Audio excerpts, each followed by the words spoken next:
Hi guys, sorry it's been so long. Since it's like almost the end of September now, it's pretty obvious that school has started and I am a college student and I have already had some tests and projects and it's been crazy. Also, my mom went out of town at the end of summer and I let her use my camera. However, she took it with her and didn't actually use it. So I was waiting for her to return with my camera. And yeah, I've just been busy. So I wanted to share with you guys today my results from 3 different websites. So I have my WEGENE result. I uploaded my raw DNA from 23andMe to WEGENE. And because I wanted to see, people are saying that WEGENE's better for finding out Asian ancestry because they, I guess, have more people that they've sampled versus like 23andMe, I guess, is more geared towards European ancestry and African ancestry. And then I also uploaded my DNA to MyHeritageDNA, which I don't even know like how well known this one is or if, how good it is, but it came up as a recommendation for me and so I tried it. And also AncestryDNA. So I also uploaded and bought a kit from Ancestry. Well, I didn't upload, but I bought a spit kit from AncestryDNA because I wanted to see like how much similarities I could find between my results from Ancestry and my 23andMe because those seem to be like the biggest, most commercialized DNA testing for ancestry in United States. And so I will share all of my results from these 3 different websites. And then afterwards I want to talk about like the pros and cons. And for like an Asian adoptee, I'm adopted from China, obviously. Well, maybe not obviously, but based on my other 23andMe results, I'm like 89% Chinese. So there you go. Like which tests I would recommend doing, and for each test, like maybe some things to question. So here we go. Here are my results.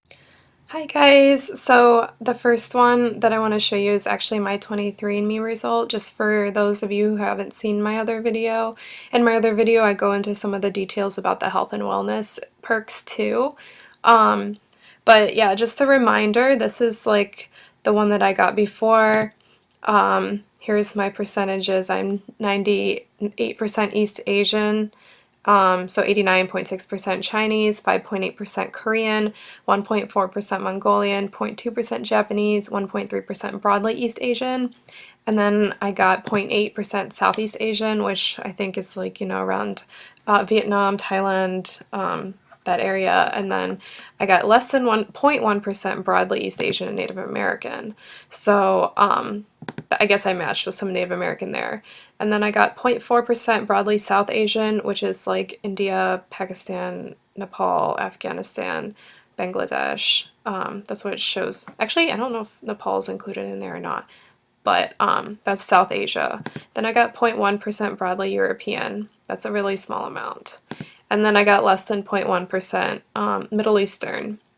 And then 0.4% of my DNA was unassigned, which I think that's a lot. But yeah, that was my 23andMe ancestry composition at 70%, I think, confidence level. No, 50%, but that's like the one that they usually just show to everybody.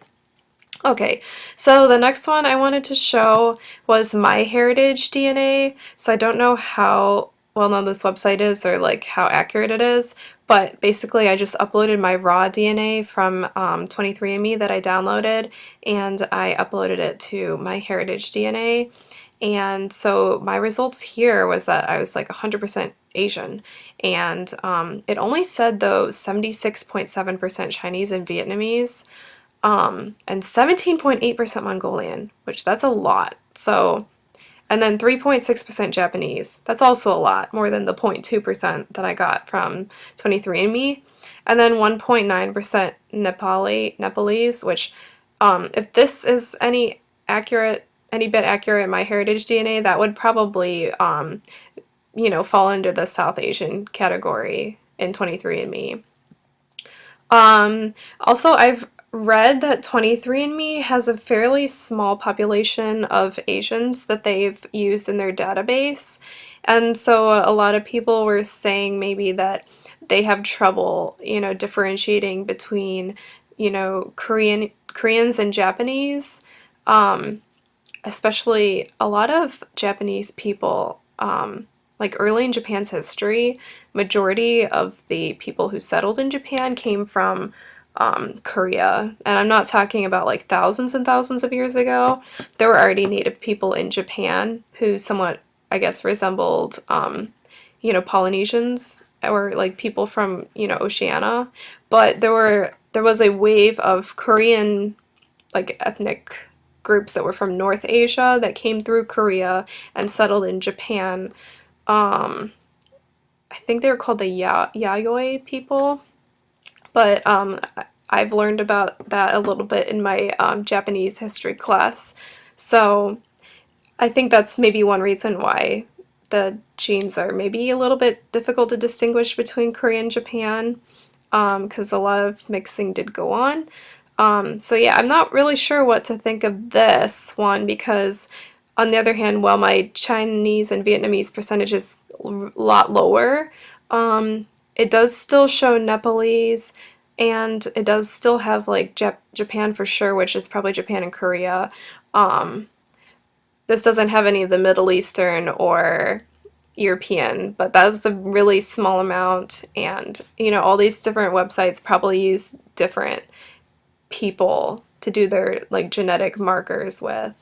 So that was MyHeritageDNA. I haven't really looked at any of the other things that they have here because I don't really even know about this website that much. I just was curious.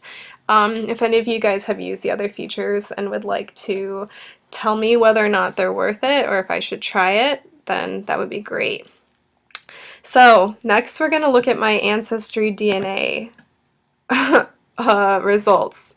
And I was really disappointed in this website actually because, first of all, one of the other reasons why I did AncestryDNA was because I wanted to see if I could match any of my DNA with potential genetic relatives. And as you can see here, I didn't get any fourth cousins or closer.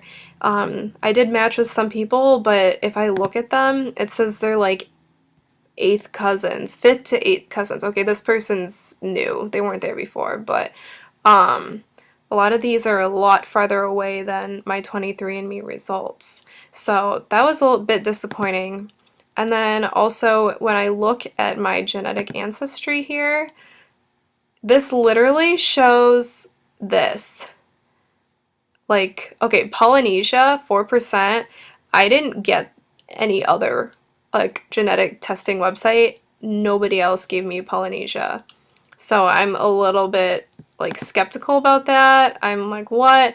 And then for East Asia, I got 92%, which is a lot lower than 23andMe. 23andMe gave me 98% East Asian. And also it like doesn't give you a breakdown. It just shows like this, and then it gives you like some information, like historical information, but like it doesn't say, oh yeah, you're this percentage Chinese probably, or this percentage Korean. It's just really broad. It's really broad. And then I got Asia Central 3%, which that might match with what 23andMe is considering Middle Eastern and maybe even South Asian, because this part here that they're considering as Central Asian was considered South Asian for 23andMe. And America, I got less than 1% here. It says it's a low confidence region, and Native American less than 1%. That's probably because, okay, the origins of the Native American people are really disputed because people think they came in multiple different waves from multiple different places, and there's like archaeological evidence for this and genetic evidence, but it's pretty widely accepted fact that people did come over the land bridge. That might not have been the only way they came over, but they definitely came over, and they would have come over from like Siberia and Asia. So I guess I share some DNA with those people. But yeah, this is a little bit disappointing. So and it's so broad. But I guess for sure, based on all these genetic tests I've done, I can definitely say that I'm East Asian. Woo! And then I've definitely got some like Central or Southern Asian in me. Definitely Central because 23andMe gave me Middle Eastern. So that would have been around this area, like overlapping. Um, yeah, so that's Ancestry. I would not recommend Ancestry to yeah, I definitely recommend 23andMe over Ancestry. That's just like my experiences. Like this is so vague. This is so vague. So that's 23 or Ancestry.com. Excuse me, Ancestry.com. Okay, and so finally what you guys have been waiting for is my WEGENE report because apparently WEGENE is just a lot more accurate for telling the different Asian ethnicities. And so I'm going to go here, and this is what I got. So I got 89.7% Chinese, which pretty much matches with my 23andMe result for Chinese. However, I got 6.7% Northeast Asian, and they gave me 4.84% Japanese and 1.85% Korean, which that's like really different from the 23andMe result. If we go back to 23andMe, it says that my Korean is 5.8%, and my Japanese is 0.2%. So yeah, first of all, it gave me a lot more Japanese and a lot less Korean, but then in general, I think these add up to be less because they gave me 3.2% Southeast Asian, which this ethnic group, I looked it up, Kin, I guess that's like what the Vietnamese people are. So they gave me a lot more percentage of that. And then once again, I got American, and I got a greater percentage of American than the other websites, but I guess I matched with some Inuit people, which the Inuit people live like in Alaska, and so I don't know if that matters because they're like fairly closer to Siberia. Maybe there was some mixing, I don't know. And then the others, they didn't actually report what the others were. Now, this gives me a breakdown of my Chinese ethnic groups. So, I got Northern Han Chinese was the biggest percentage, 72.61%, and then Southern Han was 13.16%. I didn't know that these like North and South groups of Han were like so genetically different that you can tell, but I guess they have some way of telling. Gaoshan, I guess, is the native like Taiwanese or Aborigines, so I guess I'm part Taiwanese Aborigine, I guess. And then the Hmong Mien group, I got a little bit of that, and then others, I got a little bit of that too. So this was pretty interesting. The WEGENE report didn't have any Mongolian in it, and it didn't have any of the Middle Eastern or European in it, but I'm surprised about the Mongolian part, unless they just lumped that into like the Northern Han Chinese and the Northeast Asian. That's probably what they did. Or they just probably have different markers than 23andMe. But I'm not surprised that the European and Middle Eastern didn't show up because, first of all, those are like super small amounts. Also, WeGene does not have good population references for other ethnicities. And this I can say for a fact because my mom did a 23andMe report, and my mom is a mixture of a lot of European ethnicities, also some African, and also some Native American, and her results were absolutely bogus, like total BS and bullshit, you know. It was nothing, like nothing even, it's not something that we like, oh, whoa, you know, that could have happened. No, it was like not even possible. So yeah, I'm not surprised about that. So if you are a person of European or African or, you know, other descent other than East Asian, I would just take my results with a grain of salt and not be so believable. WeGene did give me more information about my maternal haplogroup though. They said I was B4A4, which Ancestry, the 23andMe Ancestry result gave me that I was only B4. Like they weren't able to narrow it down even further. So I'm not sure how accurate that is, but that would be interesting to know. Yeah, so that's what you can see on the English WeGene website. I also just looked at the Chinese WeGene website as well, except I can't read all the Chinese. I can barely read any Chinese, even though I've taken Chinese for 5 years. I took Chinese for 5 years, and then, okay, that's another story. If you want a video about that, I can do a video about that. But anyways, I used the translate feature, and so the Chinese WeGene website actually has a lot more stuff available to look at. So for example, it has the ancestry here, and then it also has like these different reports, sort of like the health and wellness portion of 23andMe. I don't know how they got these reports though, so I'm not sure if I would really believe them so much. Okay, here we are. So I have 17 reports for sports, and so yeah, caffeine sensitivity, carbohydrate sensitivity, saturated fat sensitivity, carbohydrate intake tendency, and total calorie intake tendency. Not really sure what these mean. But you can click on them and you can look at this, and I guess it gives you what gene, but yeah, there's just a bunch of these. I'll just scroll through them. I'm not going to look at all my results for all of them, since especially I'm not so certain that they're even accurate. Come on. So slow. Okay, so yeah, that was the sports one. Okay, we're back. So it also gives like nutritional requirements, I guess based on your genes. I don't really know how they determine this, but I know for sure that this one that says caffeine is metabolizable and it says like highly. I know that one is true based on personal experiences with caffeine, and also my ancestors, actually no, what did I upload it to? Prometheus told me that I metabolize caffeine really quickly. So I believe that one would be also true. Yeah, so they have 45 reports for genetic diseases, like if you're a carrier. But once again, I'm not sure how, true these are. And then like different health risks. These are probably just based on people who have similar genes to you, like answering surveys. That's probably how they got most of these. Genetic characteristics, yeah, this is like the 23andMe stuff. And yeah, I have the alcohol flush syndrome.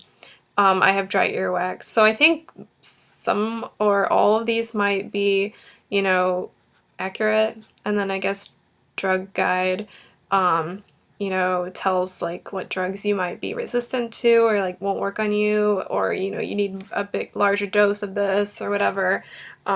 I think that's what this report will tell you. Just know that Google Translate doesn't translate everything perfectly. So yeah, I would definitely check out the Chinese WeGene page for your own genetic result and then translate it, because it gives a lot more.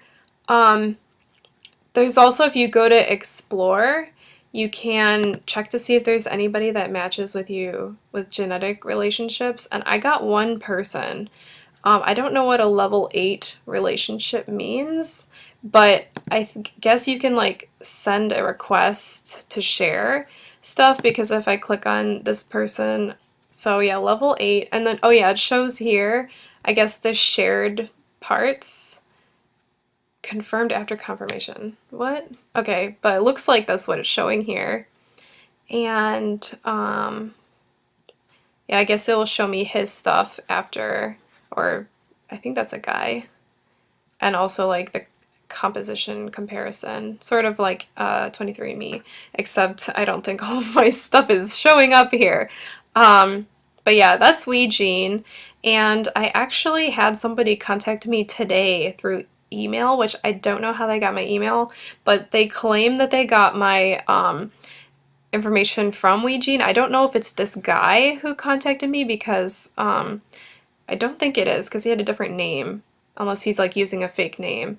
But he wanted to know, if I could give him some information about like ancestors' birthplaces, and years and like surnames, so he could maybe try to find like where our most recent common ancestor is.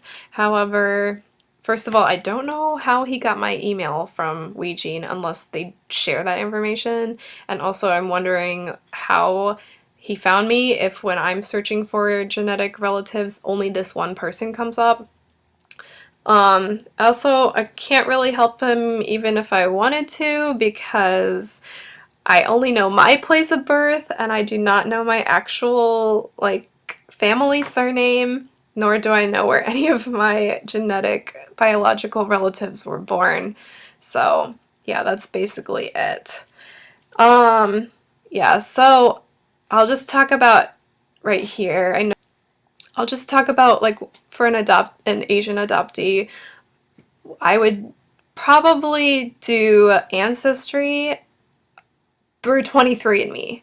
I would do the Ancestry result through 23andMe.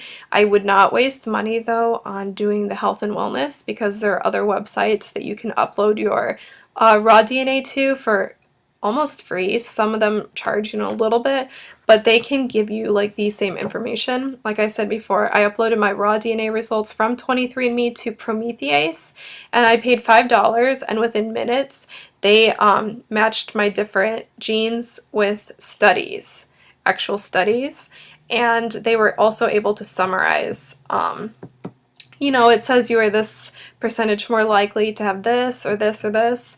It's a little bit difficult to navigate if you don't know too much about like how this stuff works though. I might do a video about that if you would like. Just let me know how to use Promethease, or at least how I used it. And also like WeGene, as you saw, has some information like that you can do for free. But I don't know if I would believe everything that WeGene tells you. So I would do 23andMe, the ancestry part. I would stay away from Ancestry.com just because like it didn't give me very much information at all and I wasted money buying the kit. So yeah, I actually have like 200, almost 200 DNA relatives on 23andMe that are closer genetically to me than the ones that were on Ancestry.com. Also, I would, I guess, upload my stuff to WeGene because I guess WeGene's better for East Asian ethnicities. Just, yeah, I'm not really sure still at this point which one I believe more, the WeGene or the Ancestry, or 23andMe Ancestry. But I guess right now, like my final, what I believe to be, I'm probably matching with Native American, Inuit. Definitely about 89% Chinese. I would not be surprised to have Mongolian, even though some of them showed I did and had a lot, and then others showed that I had none. Definitely Korean and Japanese, and that group I'm kind of taking together, because a lot of the genetics are similar. I know the cultures are different and people argue, but yeah, I'm definitely probably that. Definitely South Asian, not South Asian, Southeast Asian. So, like Vietnam ethnicities probably. And I'm pretty sure that the Middle Eastern's probably correct, and so is the South Asian, just because like the history of China, with the trade and the Silk Road and people coming from other places. So yeah, that's basically, and even the European part I wouldn't be too surprised about. That's probably a long time ago though, and that's probably the result of, again, like the Silk Road or other types of trade.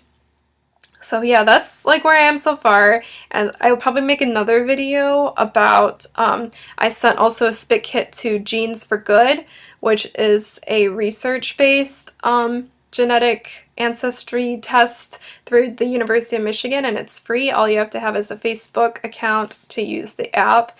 You have to complete a number of surveys before they send you a spit kit, and they can also give you some ancestry details. So if you wanted to start with a free test before anything else, I would go with Genes for Good. However, I've still not received my results, and I've heard it can take a very long time. They did get to the lab, my sample did, and it is being processed, is what it says on the website, and it says it can take 2 to 4 months just to be processed. Probably because they have a lot of, people, a lot of samples, and they don't have a lot of people actually working on the samples. That's probably what I'm guessing. Also, they're trying to incorporate some research, so that's why it's taking so long. So that's where we are right now. And if you guys would like to, hear about anything else, like my you know, learning Chinese as a Chinese born, but, you know, American, I don't know. You know what I mean? I can talk to you about my experiences with that. And I did get to go to China a couple years ago, and I can talk about, you know, my experiences there. So yeah, just let me know what you guys would like to hear, and I can try to make more videos. And just, you know, click the bell so that when I upload a new video, you will be notified. So thank you for watching.